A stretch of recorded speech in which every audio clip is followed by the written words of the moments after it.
시편 110편은 메시아 예언시로 분류됩니다. 저자는 다윗이고 주제는 왕과 제사장으로서 오실 메시아의 통치와 심판을 주제로 하고 있고요. 111편은 감사 예배의 시로 분류되고 저자는 미상입니다.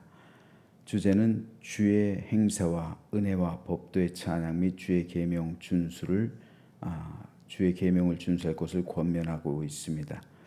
오늘 이 가운데서 시편 111편에 대해서 살펴보려고 하는데 시편 111편은 6월절과 77절 그리고 장막절에 불려지던 감사 예배시였습니다. 그게 네 문단으로 나눌 수가 있습니다. 가장 먼저 1절은 정직한 자들의 모임 중에서 찬양의 다짐을 하고 있고요.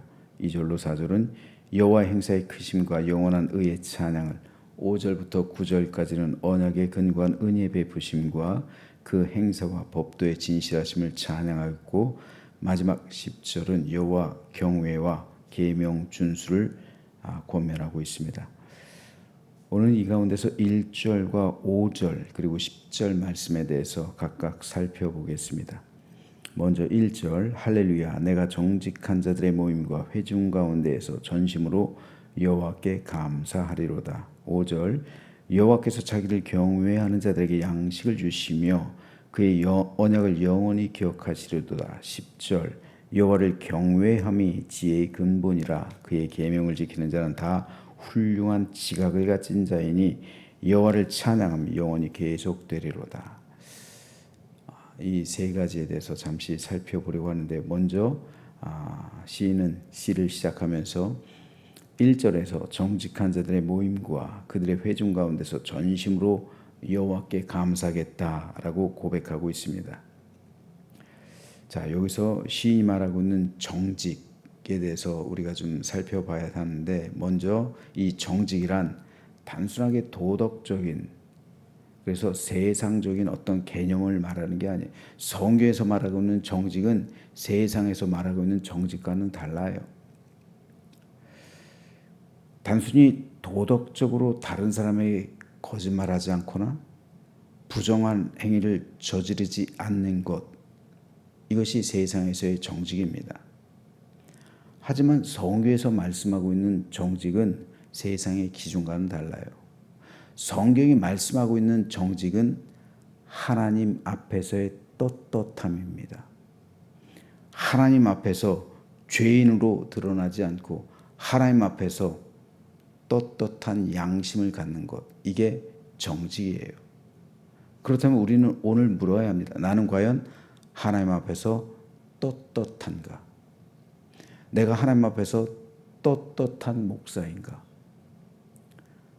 내 양심을 감찰하시고 내 심령을, 내 중심을 꿰뚫어 보시는 하나님 앞에서 나는 떳떳하게 목회하고 있는가? 하나님 앞에서 떳떳하지 못하면 저는 하나님 앞에서 정직한 목사가 아니에요. 여러분의 삶은 어떻습니까? 하나님 앞에서 과연 떳떳합니까? 여러분의 양심은, 여러분의 중심을 꿰뚫어 보시는 하나님 앞에서 과연 떳떳하십니까? 하나님 앞에서 떳떳하지 못하다면 여러분은 정직한 성도가 아닙니다. 이 떳떳함이 있어야 정직한 거예요. 이것이 성경에서 말씀하고 있는 정직입니다.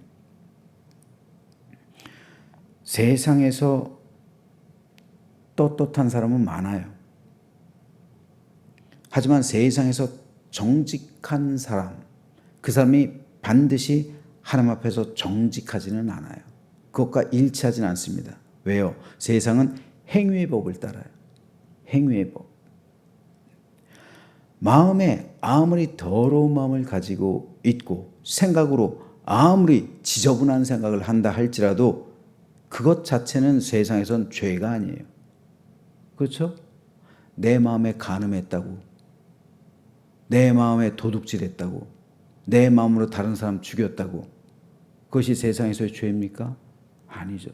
그게 행위로 나타나야 죄로 성립되는 것이지, 마음으로는 아무리, 생각으로는 아무리 더러운 죄를 저질러도 그건 죄가 아니에요. 그러므로 여전히 내 마음으로 온갖 더러움이 내 마음속엔 가득하고 내 생각엔 온갖 지저분한 것이 가득해도 세상에서는 정직할 수가 있는 거예요. 세상에서의 정직은 행위만을 가지고 판단하기 때문입니다. 그래서 마음속으로 죄를 짓고 간음하고 미워하고 살인한다 할지라도 입 밖으로는 거짓말하지 않고 사기치지 않고 남에게 해를 끼치지 않고 사회적인 기여를 하면 그는 정직한 사람이요 사회에서 의인으로 칭송받습니다. 하지만 하나님 앞에서의 정직한 사람의 기준은 세상의 기준과는 완전히 다릅니다. 그가 아무리 세상에서 정직하고 사회를 이롭게 했어도 그의 마음이 온갖 더러움과 추악함, 죄로 가득 차 있다면 그는 하나님 앞에서 떳떳한 사람이 아닙니다. 사람은 외모를 보지만 하나님은 중심을 봅니다. 세상은 그의 행위를 보지만 하나님은 그의 마음을 보십니다. 그러므로 성경에서 말씀하고 있는 정직이란 내 마음이 정결한 상태, 그래서 하나님 앞에서 떳떳한 양심의 상태, 곧 이런 상태로 살아가는 사람이 하나님을 경외하는 거예요.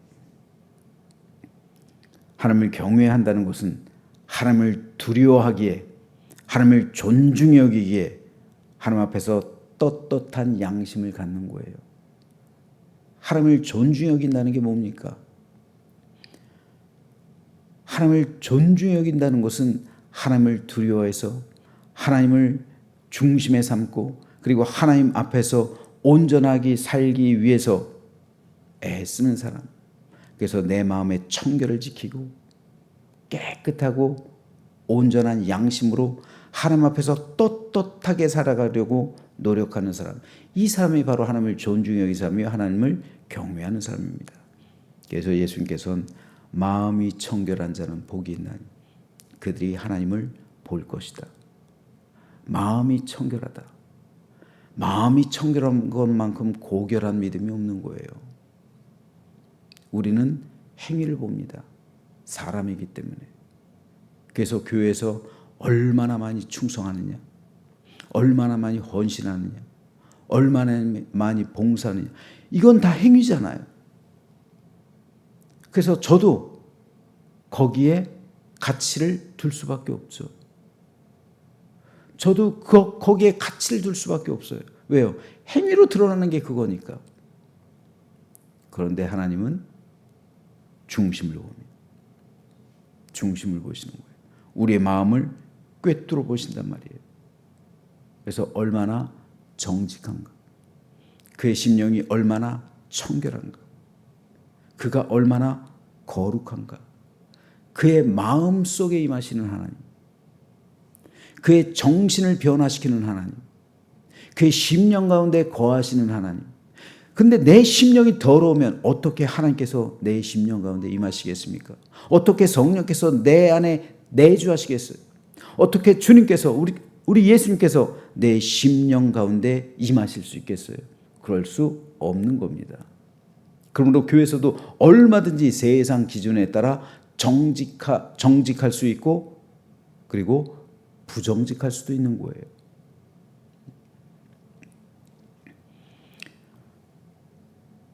하나님을 경외하는 사람, 그래서 하나님을 존중히 여기고 하나님 앞에서 떳떳한 양심으로 살아가는 사람, 그가 바로 성경이 말씀하고 있는 정직한 사람입니다. 시인은 이렇듯 여호와를 경외하는 자에게 두 가지 약속을 하나님께서 허락해 주신다고 오늘 본문 5절에서 이렇게 고백합니다. 여호와께서 자기를 경외하는 자들에게 양식을 주시며 그의 언약을 영원히 기억하시리로다. 여기서 양식은 1차적으로 이스라엘 백성이 광야에 있을 때 내린 만나를 말하는 거예요. 만나는 일용할 양식이에요. 만나는 매일 주어지는 겁니다. 쌓아두는 법이 없어요. 쌓아두면 썩어요. 하나님 안에서 매일 하나님께서 경외하는 자에게 하나님의 백성에게 주시는 일용할 양식, 그게 만나예요. 우리는 하나님께 만나를 주십시오, 일용할 양식을 주십시오 하면서 우리는 쌓아두려고 하잖아요.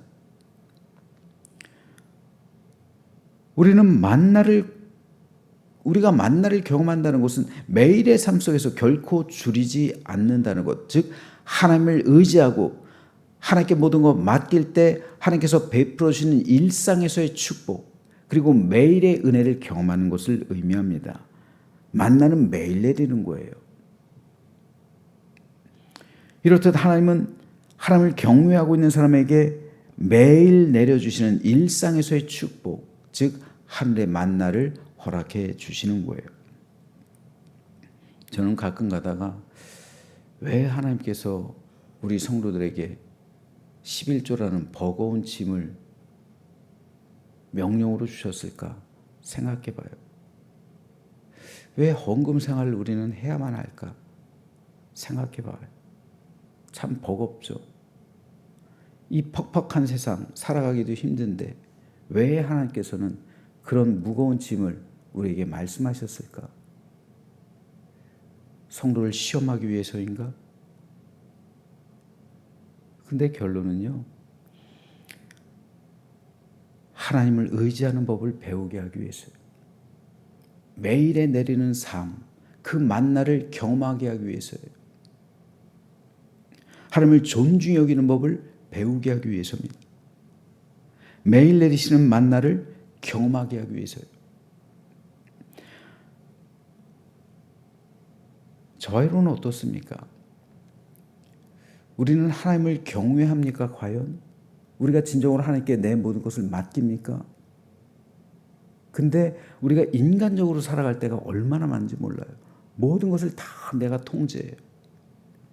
그래서 내 일생에 대해서, 내 일상에 대해서, 그리고 내 삶에 대해서 걱정합니다. 그러면서 내가 모든 것을 꾸려나가요. 그러다 보니까 어떻게 돼요? 하나님께 드릴 게 없어요. 부금도 부어야 되지, 학원비도 내야 되지, 내가 살아가는 삶 속에서 생활비도 써야 되지. 그러다 보니까 팍팍해요. 드릴 게 없어. 여기 어떻게 하나님을 의지하는 게 있습니까? 어떻게 여기 하나님께 맡기는 게 있습니까? 어떻게 여기에서 하나님을 존중하는 게 있습니까? 하나님을 경외하는 것은요, 하나님을 존중히 여기는 거예요. 그래서 하나님께 모든 것을 맡기는 거예요. 그래서 드리는 11조는 하나님을 영화롭게 하는 겁니다. 하나님을 기쁘게 하는 거예요. 그때 비로소 하나님께서 책임져 주시는 거예요. 매일에 이용할 양식, 그 만나를 내려주시는 거예요. 그 삶 가운데 풍성히 내려주시는 겁니다. 비록 쌓아두진 않을 정도로 주실지 모르지만 굶지 않게 하신단 말이에요. 그 하나님을 의지하는 법을 배우는 거예요. 저는 특별히 젊은 세대는 우리 어른 세대와는 달라요. 그래서 이 법을 배우지 못하고 있어요. 안타까워요. 가르쳐 주십시오. 부모님들이 가르쳐 주셔야 돼요. 그러지 않으면요, 여러분들의 자녀 망합니다. 하나님을 의지하는 법을 가르쳐 주지 않으면 여러분의 자녀는 망하는 거예요. 그건 자녀를 사랑하는 게 아니에요. 자녀의 영혼을 죽이는 겁니다. 가르쳐야 합니다. 하나님을 의지하는 법을 가르쳐 줘야 돼요. 내가 내 자식을 사랑하고 내 자식에게 줄 수 있는 건 한계가 있어요. 하나님께서 책임져 주셔야죠. 하나님께서 도와주셔야죠. 하나님께서 이끌어 주셔야죠.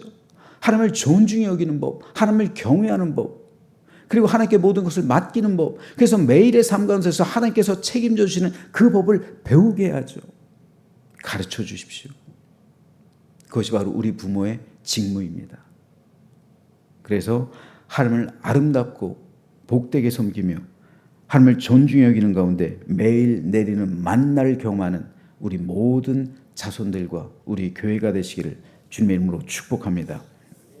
둘째로, 그를 향한 영원한 언약을 기억하신다라고 약속합니다. 그 언약이란 그를 향한 영원한 언약이란 곧 아브라함에게 주신 가나안 땅과 자손의 축복에 관한 언약이에요. 우리가 하나님을 아브라함처럼 경외하게 된다면 하나님은 오늘을 살아가고 있는 우리에게도 여전히 아브라함에게 주셨던 것 같은 축복의 언약을 허락해 주신다는 말씀입니다. 그래서 너희를 젖과 꿀이 흐르게 할 것이고 너희의 삶을 그리고 그것으로 인도해 주실 것이고 너희 후손을 영원토록 하나님 앞에서 책임져 주겠다는 그런 축복의 언약입니다. 여호와를 경외하는 자에게 이러한 언약을 주신다는 거예요. 그래서 시인은 이 시를 마치면서 여호와를 경외함이 지혜의 근본이라고 10절에서 고백하고 있는 거예요. 여호와를 경외하는 자만이 매일의 삶 속에서 하나님께서 주시는 만나로서 살아가기 때문이고 또 하나님의 언약의 축복을 누리기 때문입니다. 그렇기 때문에 모든 지혜의 근본은 여호와를 경외하는 거예요. 이게 지혜의 근본인 거예요.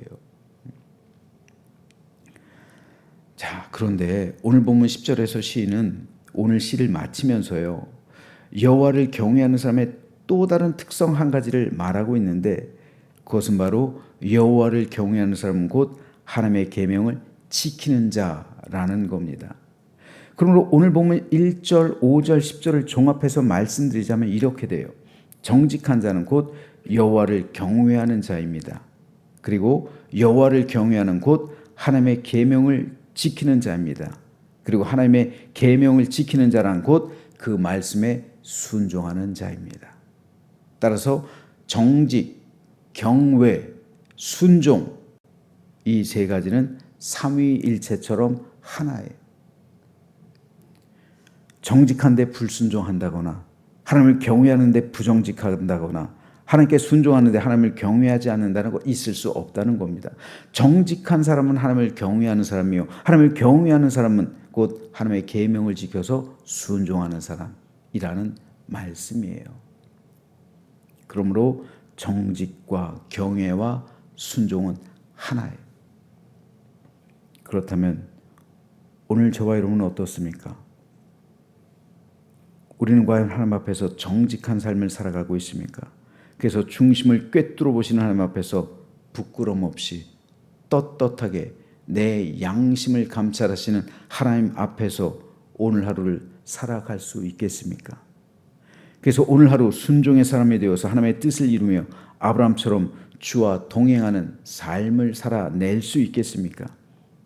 저는 저와 여러분 모두가 하나님 앞에서 정직한 사람이요 하나님을 경외하는 사람이요 하나님의 계명을 지켜 순종하는 믿음의 백성이 되기를 소망합니다. 그래서 하나님께서 매일의 삶 속에서 내려주시는 양식으로 충만한 삶을 살아가며 여러분의 삶과 가정과 사업과 일터를 향한 하나님의 축복의 약속이 현실이 되어 오늘 여러분의 삶 가운데 이루어지게 되기를 소망합니다. 그럼으로써 여호와를 찬양함이 영원히 계속되는 매일의 삶 가운데 계속되는 믿음의 삶을 살아내는 우리 모두가 되시길 주님의 이름으로 축원합니다.